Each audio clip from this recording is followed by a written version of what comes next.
I'm a bad motherfucker. For the entire house. He thought I had a lot of understanding about what was happening, but I don't. Well, that right there, just those past few seconds, would make a great YouTube short, I think. It's any consolation. Eaton is here from Due Dissonance with a ENCE. That's Due Dissonance with a E. I always thought it was with a T, but it's not.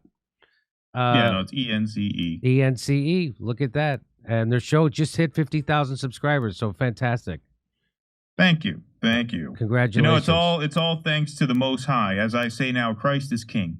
Oh my God, that's my new thing. You got to spit that right into people's faces. I'm going to spit that right in the audience's face. How do you like that, everybody? Well, listen, breaking news. Trump New York fraud bond was cut from to $170 million from the appeals court. It was $454 million. So this is what the liberal class thinks they're doing, what the establishment, the donor class, and Republican and Democratic Party, what they think they're doing is they think they're hurting Trump by doing this, right? They might be hurting him financially. They might be causing super big headaches for him. But what they're actually doing is making him more popular. And if they go in and seize his house, if they seize Mar-a-Lago, he is a shoo-in to win the presidency. Unless they rig it, right? Which is, I mean, they'd kill Kennedy, they'd kill 1 million people in Iraq, they'll kill a couple 100,000 people in Ukraine, they'll coup every government from here to Timbuktu, but they wouldn't throw their own election. Of course they would. So, so Donald Trump, so they got that corrupt judge and that corrupt attorney general. And by the way, this is not me being a fan of Donald Trump. This is me being a fan of actual law and order and an enemy of political prosecutions, because that's what this is. Let's remember what this is about. They said that Trump inflated the value of his properties so he could get a loan from the bank. Well, that's what every real estate agent does. And then the bank does their due diligence, and the bank figures out what they think it's worth. And then the bank says, yeah, we'll give you a loan. They gave him the loan. Trump paid the loan back. Everybody made money. There's no victim here. And so this is the quintessential political prosecution. And so they're trying to bankrupt him before the election. And that's what this is. And so he just got an appeals court to cut that. So he lost that case because that judge was completely corrupt, declared him guilty before it even started. And but you can't find anybody with any power to actually stand up against this because the donor class runs everything. There's only, again, 6 media companies owned by the same people who want to do this to him. So Donald Trump, a billionaire, somehow is an outsider. He is, especially to the donor class. That's the important people in America. So the people with the money that actually run the country. It's not the Congress. It's not the president. It's the donor class, right? It's the people with the money. It's the billionaires, the same people who run your media, right? And so they're doing this to him, and and most people certainly see what's happening now. Half the country, or I would say, I don't know, a quarter of the country, the people who call themselves Democrats. Let's remember the biggest voting bloc in America are the people who don't vote.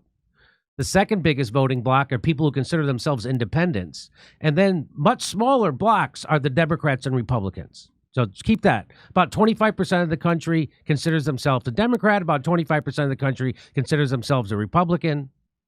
And so you got 25% of the country cheering this stuff on. And which shows that they have no values whatsoever. That they're willing to become a monster to fight what they consider to be a monster. But Donald Trump was already president for 4 years. And to me, he governed like a regular Republican, except he didn't start any wars. That's the thing that I really hate the most, is that he won't do the wars like they want. And so I have the courage to say that. I have the courage to have people call me a Trumper, like Cornel West did when he came on the show. I have the courage to stand up to that kind of slander. Unlike Cornel West, because he'll never really oppose the liberal class, because he's a part of it. He's lived in ivory towers his whole career, and we need people like that, right? And you have a lot of people who you would think would stand up and be screaming about this. They're still fighting battles from 10, 15 years ago. They're worried about, I swear to God, they were, my old roommate worried about the Christian fascists. That's what they're saying. They're worrying about the Christian, they want to set up a Sharia state in the United States under Christian. I'm like, you guys are so fucking 20 years ago. You don't really see the game that's being played here. So Trump had this to say about this new ruling. So they took it down from 400, what was it? From 454 million to 175. And here's what Trump said about it. Thank you very much. Judge Dore has done a terrible disservice to the state of New York. What he's done is terrible. Businesses are fleeing, and you see that. We just released a statement on Truth. Businesses are fleeing, and crime is flourishing all over the state, and what he's done is such a disservice and should never be allowed to happen again. New York State is being battered by his decision. So I greatly respect the decision of the appellate division, and I'll post either $175 million in cash or bonds or security or whatever is necessary very quickly within the 10 days. And I thank the appellate division for acting quickly. But Judge Dore is a disgrace to this country, and this should not be allowed to happen. Thank you very much. Now, Trump is actually correct. So, again, I didn't vote for Trump. I'm not going to vote for Trump. The fact that I have to say this disgusts me, just to make this point, that this is what banana republics do. This is the exact thing that the Democrats and MSNBC and CNN was screaming about Trump was going to do. Trump was going to prosecute his political opponents. And that's exactly what they're doing. And they all said that this is what banana republics do, and this is the end of democracy if Trump is allowed to do. Well, they're all doing this to him. And they're doing it right out in the open. And so let me bring in Keaton from Due Dissonance. What do you make of this? Well, they're absolutely going to hand him the White House at this rate. Yes. So the people who, call you a Trumper when you point this stuff out, they're becoming increasingly irrelevant. There was a Harvard-Harris poll that came out, I saw. I think it was just today. It was either today or yesterday, that asked the question to voters, would you vote Trump or Biden if Trump is convicted in the classified documents case? So, in other words, baked into that poll was if Trump is convicted of a crime, Trump or Biden. It was Trump plus 8, 54 Trump, 46 Biden. That's if he's convicted. Because at this point, most people see what this is. Most people see that these are politically motivated, and most people don't like that. And so I think it was Frank Luntz, who on a CNN panel actually said this out loud. If you try to seize his assets, if you try to take Mar-a-Lago or Trump Tower away, you're going to hand him the White House at this rate. But it's the only play that these people think they can make, because they can't make a case for Joe Biden. And so their only option here is to throw a Hail Mary and try to actually put him in jail. But according to the latest polls, even if convicted, he would win, and he would win by a lot, plus 8. I mean, that's a landslide. We haven't seen that kind of landslide since Obama in 2008. So why are you Trumper? Well, that's the thing. In the words of Cornell, support Trump more than I'm letting on. Is that what you're saying? Yeah. No, yeah. In the words of Cornell West, sounds like you like Trump a little bit more than you're letting on. I don't like to let on that I support Trump. I like to just hint at it with monologues like that. Wouldn't that be amazing if someone like Cornel West actually had the integrity to stand up against something like this? You remember, that would be something. That would really be something. That's what we need right now. Someone like that to stand up and loudly to bring the country back together and bring it back to some kind of sanity. Well, because that is the mainstream. Like that's what that poll says. Like the mainstream person now understands that these cases are bullshit. Like that is the mainstream thought on this now. And now if you get all your news and all your commentary from mainstream sources, you would think that the people who think that these are politically motivated, you'd think that's a fringe minority. No, it's not. It's most people. It's most people. And this is why corporate media is such poison, because to a lot of people, the news is what they see on TV. That's just the news, right? And so if you watch them, you would think, well, of course Trump's days are numbered. Walls are closing in, right? That was the narrative over and over and over again through the Yes. 2016 presidency. campaign and through his time in the White House and since. And where is he now? Not only is he a free man still after all this, but you're seeing him handed victory after victory. This latest one where the bond got cut by almost 2/3, sounds like. And now polls are saying, yeah, even if he's found guilty, he would still win, which is amazing. I mean, that's extraordinary. Eugene Debs ran for president when he was in prison. So Yeah. even if they imprisoned him, I think he could still run for president. He could. Eugene Debs didn't have the swag that Trump had, though, so he probably couldn't win from prison. Trump could win from prison. So Trump is Trump is that great. Trump is He's that terrific. Trump is right We now. love him that much, So even though we pretend we don't. Trump concluded his speech by saying, "I'm setting up my Patreon page where you can contribute. God bless. Be sure to like and subscribe." Yeah, there you go. So now, the real problem. So if he takes this to, the problem is they tried to make he has to put up like a bond to appeal, and then they charge him $100,000 a day interest. And so the whole point of this is to bankrupt him, right? And Yeah. to make it and so maybe he'll cry uncle to the establishment, and he won't run for president. Now, the problem is if he gets so now it looks like he's going to be able to appeal. He's going to be able to come up with that $175 million. He's going to appeal, and he's going to be able to take it to the Supreme Court. And guess what's going to happen? He's going to win at the Supreme Court. He's going to win, and I wouldn't be surprised if it was a 9-0 decision. Well, yeah, that last case, right? Yeah. 9-0. And I mean, look, I'm no lawyer. If I were, I wouldn't be doing this for a living, certainly. But when you appeal a case, aren't you appealing in order to prove that you haven't lost yet? In that case, $175 million seems like a pretty steep price to be able to make your case. That's the whole point. Yeah. So here's another problem. There's a thing called the Eighth Amendment. And so the Eighth Amendment says excessive bail shall not be required, nor excessive fines imposed, nor cruel or unusual punishments inflicted. Well, this is excessive. These are excessive fines. There's no, by the way, the banks that gave him the loan, they said they'd give him another loan. They want to be in business with him again. Right. They made money off it. There is no victim in this crime. And what he did is, as we should, Mr. Wonderful O'Leary, Kevin O'Leary, the guy from Shark Tank, he went on CNN and explained to them, this is what real estate agents do in every city in every country around the world. This is called business. It's like when you go in to buy a car, and the car salesman starts high, you go low, and you meet in the middle. Nobody's gonna say that car dealer is a criminal because he inflated the price of his car. But that's what this is.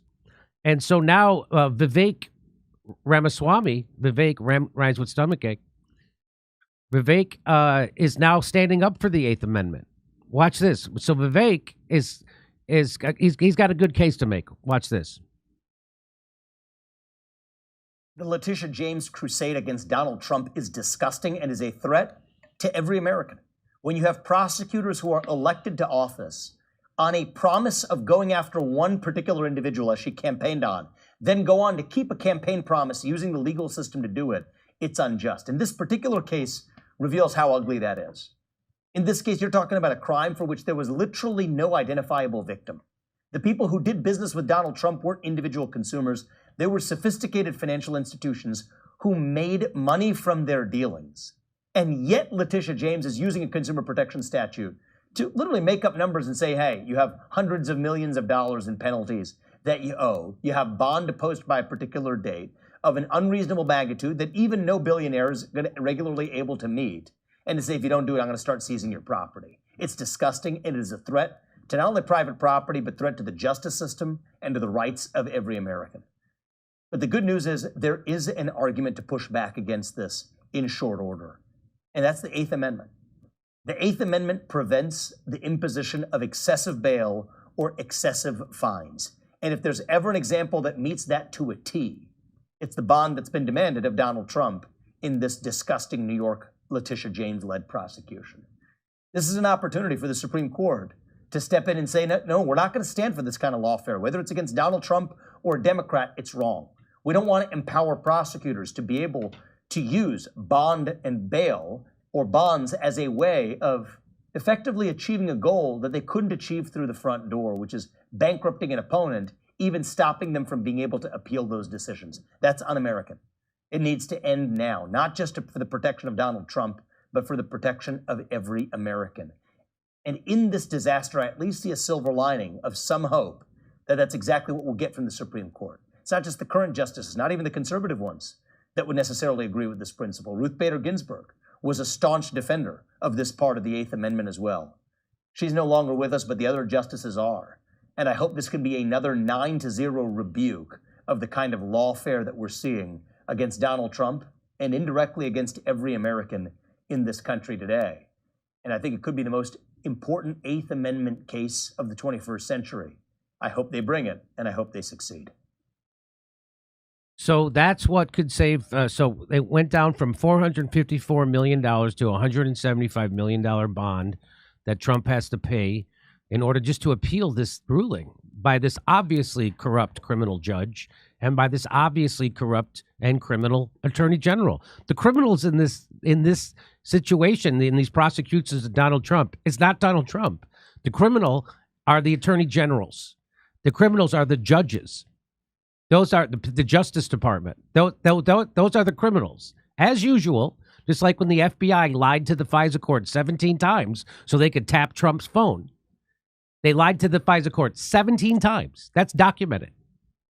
And nobody pays a price for any of that stuff. Russiagate completely made up by the FBI and the Hillary Clinton campaign. Completely made up. She funded that Steele dossier, lied to the FBI for a whole year and said she didn't fund it. Turns out she did. Nobody pays a price for that.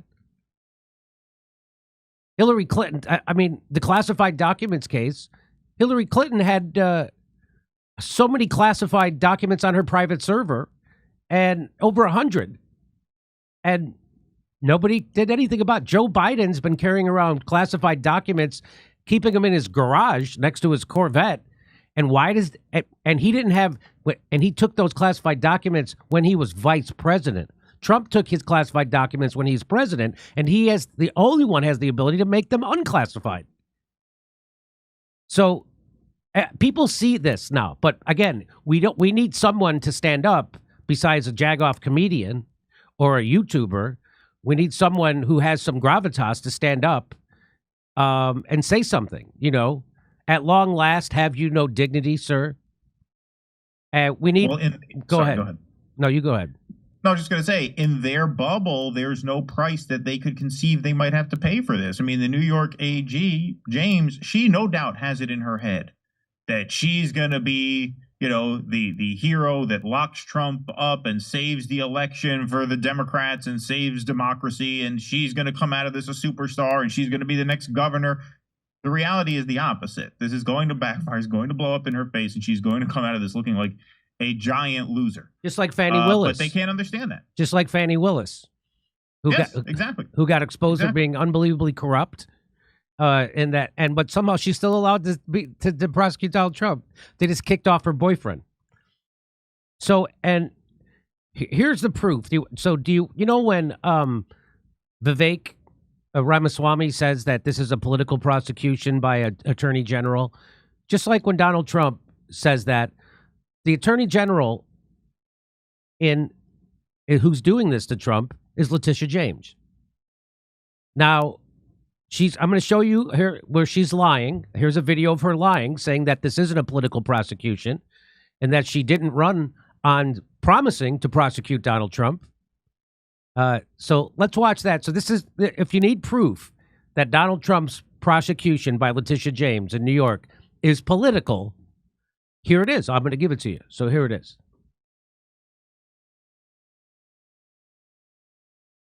The President of the United States has complained that I'm engaging in some sort of political witch hunt, that I've got some personal vendetta against him, that I campaigned against him. That is not true. This illegitimate president who sits in the White House. That president, because he's not my president, he's an illegitimate president.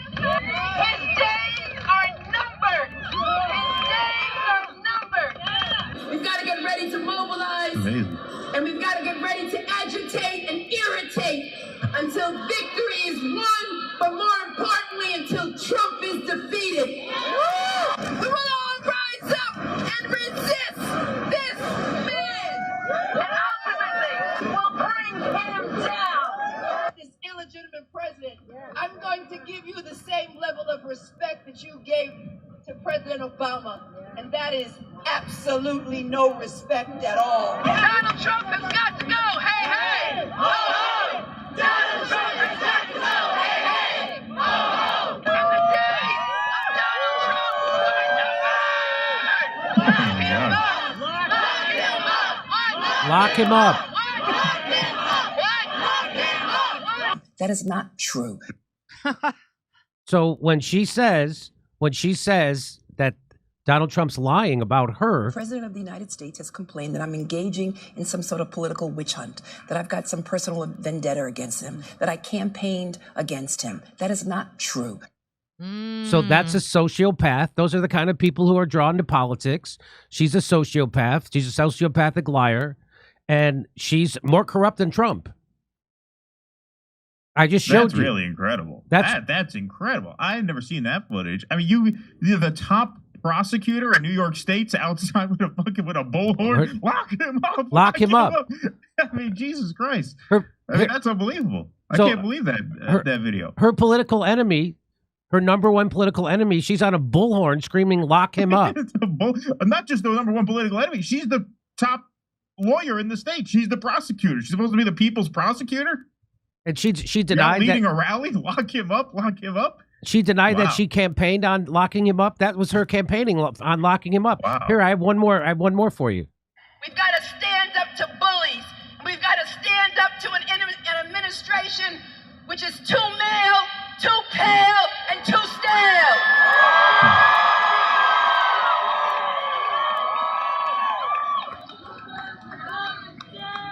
Too male, too pale, and too stale.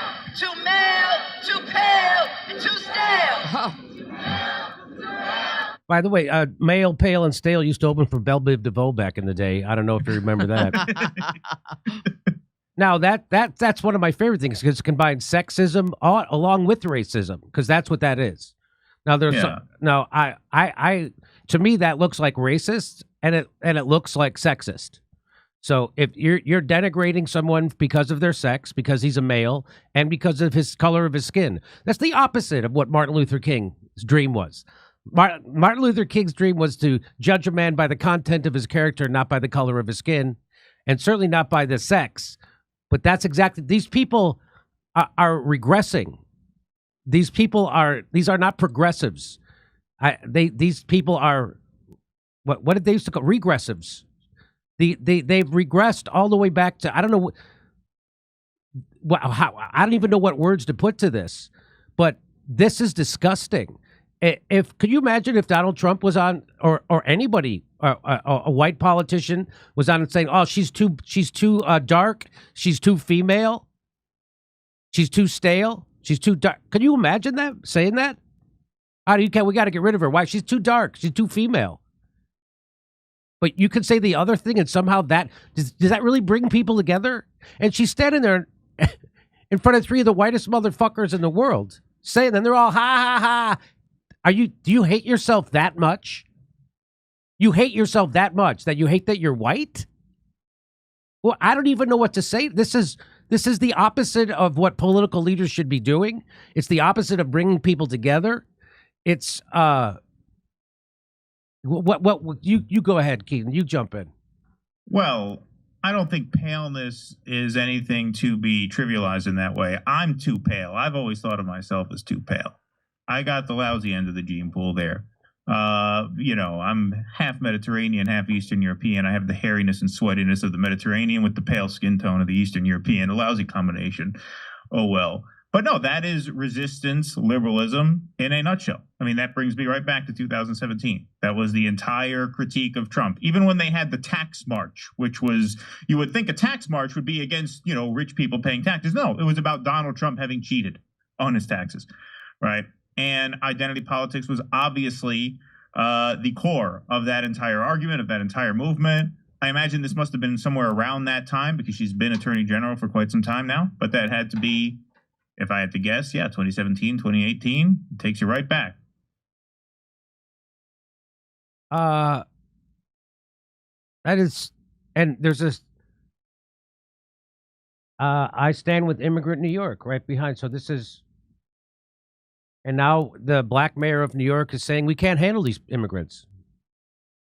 And we need more help from the federal government.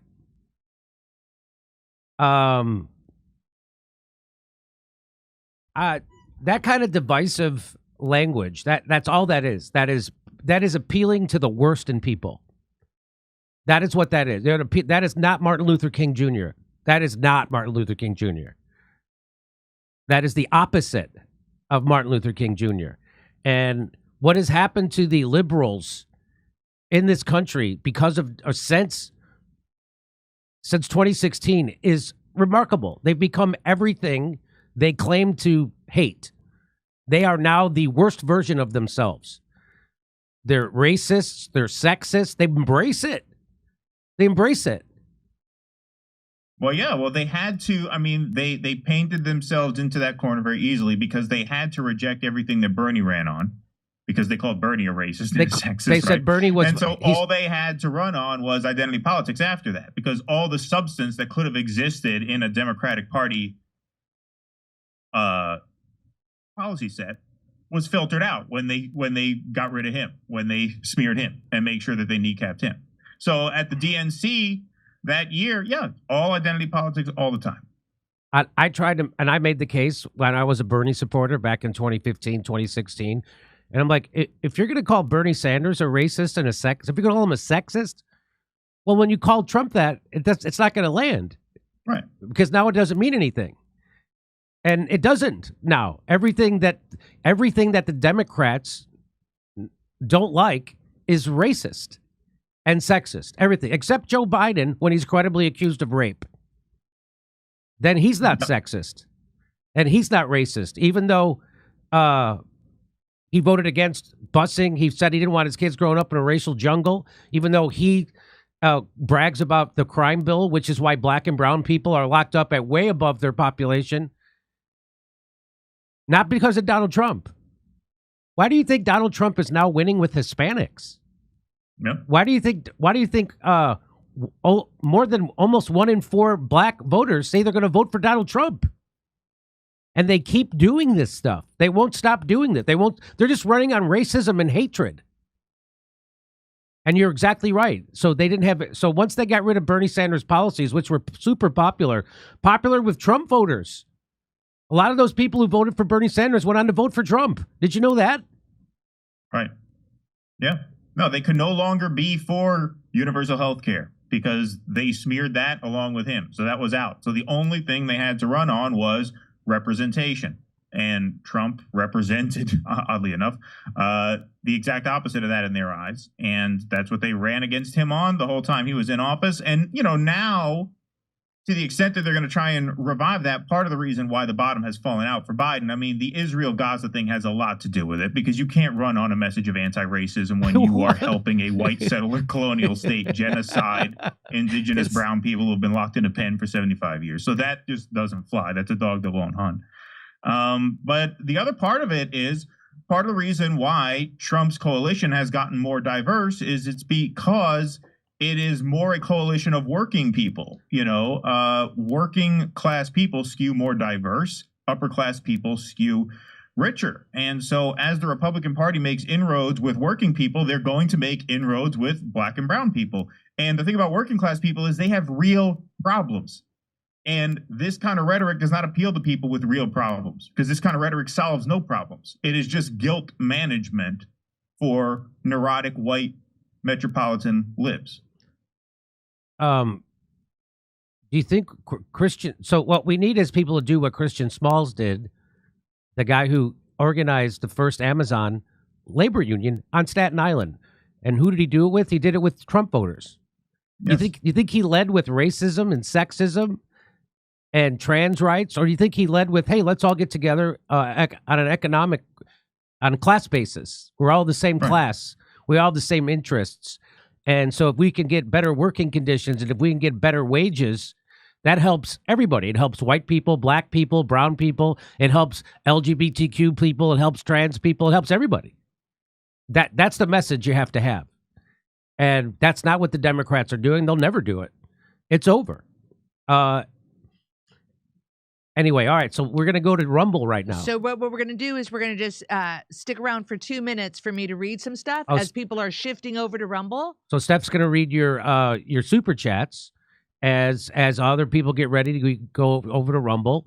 You can go to just go to Rumble, look up the Jimmy Dore Show, or you can go to any of our social medias. There's a link there for our Rumble. And a link I just placed several times on YouTube. Here. And there's a link in this in the chat somewhere. Mm-hmm. There's a link. So there's links everywhere. Go to Rumble. We'll see you there. And what we have a lot of great stuff coming up. So just stay with me. Candace Owens' friends turn on her. The godfather of her baby. No. Wouldn't stand up for her. The godfather of her baby. I got that video. Barry Weiss. Our most famous video ever was when we showed what lying nincompoop Barry Weiss is. And remember when she called Tulsi Gabbard a toady? And then Joe Rogan said, what does that word mean? And she didn't know what it meant. And she hated Tulsi because she said she was a toady of Assad. Why? Because Tulsi told the truth. We'll get to that. So that's coming up. There's a lot to get to, Jimmy. Chuck Todd. Oh. Wait till you see the video of Chuck Todd. You hold on to your cock. I'm not kidding. My cock almost fell off when I was watching this, and not from boredom, like when I watched Ryan Grimm. All right. Well, I'm going to have to switch to boxer briefs during the break then. You better. Yeah. Okay. All right. Over to Steph. And you know, on a scale of 1 to 10, how much do you hate shitty coffee? I, for one, really hate shitty coffee, which is why I'm excited to introduce to you a company that's revolting against shitty coffee, and it's called the 1775 Coffee Company. Now, I haven't had it yet because I only drink decaf. Steph has had it. Steph, how do you like it? I really like it. You know what? I have a French press, and so I've been using my French press and totally enjoying it. It's delicious. It's smooth. So 1775, the world awakened. In 1775, the world awakened to a new era.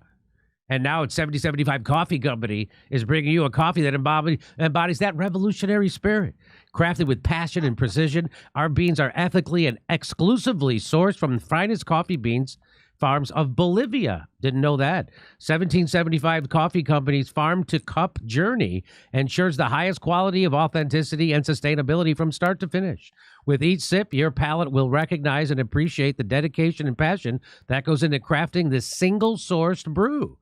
1775 Coffee Company takes pride in offering customers a truly exceptional coffee experience with their premium coffee collection. But their dedication to this revolution extends beyond the realm of taste. Safeguarding freedom of speech is critical right now, which is why 1775 Coffee Company has joined forces with Rumble in defense of one of our most fundamental rights, freedom of speech. Coffee that's sure to awaken all your senses, including the sense of freedom. So choose 1775 Coffee by going to 1775coffee.com/litter. That's LITTER, and use the code LITTER for 10% off the checkout on your first order. 1775 Coffee, brewed to perfection, crafted with revolution.